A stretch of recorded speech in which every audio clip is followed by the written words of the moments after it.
దేవదారి పుష్పాలు, దేవదారి పువ్వులు అంటే ఇవి చూడు ఎంత వైట్గా ఉంటాయి. మనం పట్టుకుంటే కూడా మాసిపోతాయి, అలా ఉంటాయి. మంచి స్మెల్ వస్తూ ఉంటాయి. మామూలుగా 24 గంటలు వస్తాయి. రాత్రి పోస్తాయి, పగలవి ఎవరికి తెలియదు. ఇవి బ్రహ్మంగారు వైశాఖ శుద్ధ దశమి రేపు ఆదివారం నేను జీవ సమాధి నొందుతున్నాను సిద్ధ నా కాలజ్ఞానానికి హేతుభూతమైన బనగానపల్లి వెళ్లి దేవదారి పుష్పములు, దేవదారి పువ్వులు తేగలితివా అంటాడు.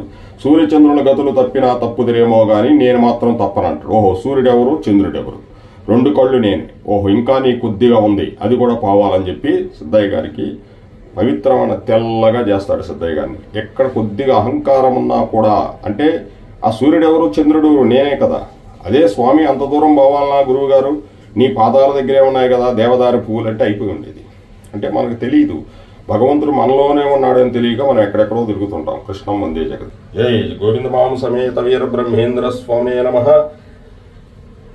జగద్గురు శ్రీమద్ విరాట్ పోతులూరి వీర బ్రహ్మేంద్ర స్వామి నమః. ఏడుకొండలవాడ వెంకటరమణ గోవింద గోవింద. అది సత్యాన్ని తెలుసుకుంటే భగవంతుడితో వెళ్తున్నాయి.